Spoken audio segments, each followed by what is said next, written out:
Every year, millions of people leave a dental appointment with a filling they didn't ask for, a bill they didn't expect, and zero understanding of why it happened. The dentist found a cavity. The cavity got drilled. The appointment ended. And 6 months later, there's another one. This cycle repeats for decades in the lives of people who were never told the truth about what a cavity actually is, or what the body is quietly capable of doing about it when given the right conditions. Because a cavity is not a sudden event. It is not bad luck. It is not simply the result of eating too much sugar or skipping a brushing session. A cavity is a process, a slow, progressive process of mineral loss that unfolds over months, sometimes years, before it becomes visible on an X-ray or detectable with an instrument. And because it is a process, it can be interrupted. In early stages, it can be reversed. The tooth can rebuild itself. Not with synthetic materials, not with intervention, but with the minerals already present in the mouth, directed by the body's own biology. What follows is not a dental marketing pitch. It is an explanation of how that biology works and why most people never benefit from it. Not because the mechanism is broken, but because the daily habits of modern life work directly against it. What actually happens inside the mouth after eating the mouth is not a passive space. It is a constantly shifting biochemical environment, and the balance of that environment changes every time something enters it. When food or drink is consumed, pH drops. Acids enter the mouth directly, from citrus, fermented foods, vinegar, carbonated drinks, or are produced indirectly as bacteria feed on carbohydrates and sugars and release acid as a metabolic byproduct. Either way, the result is the same. The fluid surrounding the teeth becomes corrosive. Under these acidic conditions, minerals are pulled out of enamel. Calcium and phosphate ions leave the tooth surface and dissolve into saliva. This is called remineralization, and it is a normal, expected part of eating. The human body evolved eating acidic foods. The system was designed to handle it. What the system was not designed to handle is constant exposure. When the mouth returns to a neutral pH, typically 30 to 60 minutes after eating stops, saliva becomes supersaturated with calcium and phosphate. These minerals are redeposited back onto the tooth surface. Enamel rebuilds. The damage is repaired. This is remineralization. And it happens automatically, without intervention, every single time the mouth is given adequate time to recover. The problem is that most people never give it that time. The modern eating pattern keeps the mouth in a near-permanent state of acid exposure. Coffee with breakfast, then sipped through the morning. A snack mid-morning. Lunch, something sweet afterward. An afternoon coffee, a snack before dinner, a drink in the evening. Something small before bed. In this pattern, the pH inside the mouth never stabilizes long enough for meaningful remineralization to occur. Every sip, every bite resets the acid clock. The teeth spend the majority of the day losing minerals, and almost no time gaining them back. Over months, the cumulative deficit grows. Enamel softens, a white spot appears, then a shadow on an X-ray, then a cavity. And the person sitting in the dental chair had no idea it was coming because no one explained what was happening in the hours between brushing. The recovery window, and why it is the most important period of the day. Changing this pattern does not require dietary perfection. It requires structure. The concept is simple. Eating and drinking should happen in defined windows, ideally 30 to 60 minutes, followed by a clear period of nothing. No sipping, no grazing, no small bites between tasks. Just a clean break that allows the mouth to shift from demineralization into remineralization. What happens at the end of a meal matters significantly. Certain foods create a more favorable oral environment as the meal closes. Hard-aged cheese deposits calcium directly onto tooth surfaces and raises pH quickly. Unsalted nuts provide a mechanical cleaning effect alongside mineral content. Plain water rinses away residual acids and food particles without adding anything problematic. Whole milk is particularly effective. It contains both calcium and phosphate and forms the tooth surface readily accepts, and it raises pH in a way that directly supports enamel repair. And then there is xylitol. Xylitol is a naturally occurring sugar alcohol found in small amounts in many fruits and vegetables. It has been studied in dental research for decades, and its effects on the oral environment are distinct from any other sweetener. When xylitol enters the mouth, the bacteria responsible for acid production attempt to metabolize it. and fail. They consume energy in the attempt but produce nothing usable. Over time, repeated xylitol exposure reduces the population of these bacteria significantly. The acid output in the mouth drops. The environment becomes less corrosive between meals. But xylitol does something else that is less commonly discussed. It draws saliva into the mouth through an osmotic mechanism. The saliva produced in response to xylitol is not ordinary saliva. It is more concentrated, higher in minerals, higher in the immune factors that support gum tissue integrity.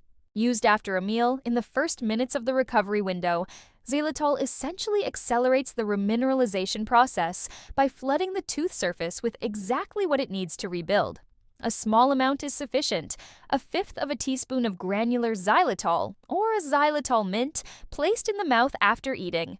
2 to 5 minutes is enough for the effect to occur. After that, the mouth should simply be left alone. No gum chewing, no eating, no drinking. For as long as possible.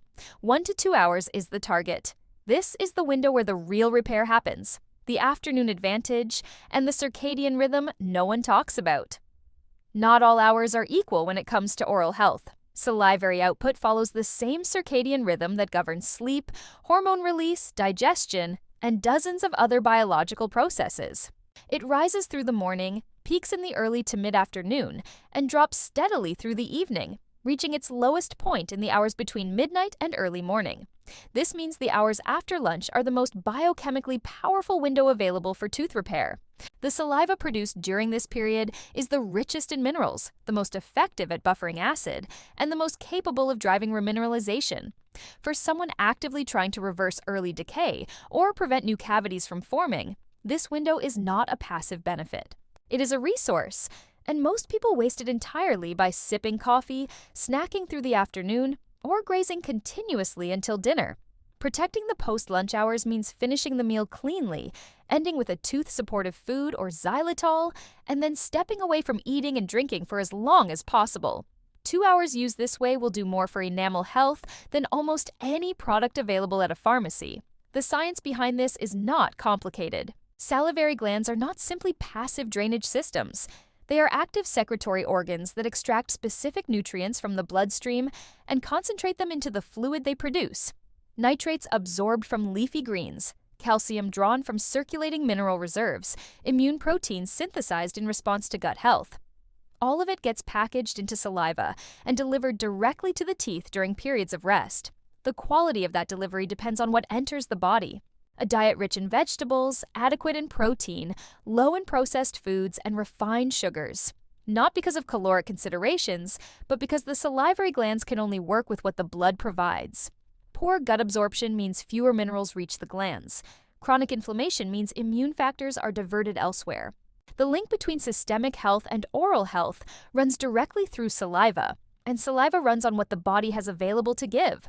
Exercise supports this system by improving circulation, ensuring that nutrients absorbed in the gut move efficiently through the body and reach the salivary glands consistently. Even something as accessible as a walk after lunch improves the quality of the afternoon salivary window, the night when the teeth are most vulnerable. If the afternoon is the peak, the middle of the night is the opposite extreme. Between roughly midnight and early morning, salivary output drops to near zero. There is almost no acid buffering, almost no mineral delivery. The teeth sit in whatever environment was created at bedtime, unprotected, for 6 to 8 hours. This is why what happens before sleep matters more than almost any other oral health habit. Whatever is on the tooth surface when the mouth goes dry at night will remain there until morning. If that surface was cleaned, protected, and mineralized before bed, the teeth move through the night in a position of relative safety. If residual acids, food particles, or demineralizing agents are present, the damage accumulates without any biological counterforce available to stop it. Toothpaste choice at this stage becomes significant in ways most people have never considered. Whitening formulas rely on abrasive or peroxide-based mechanisms that disrupt the very surface layer that remineralization is attempting to rebuild.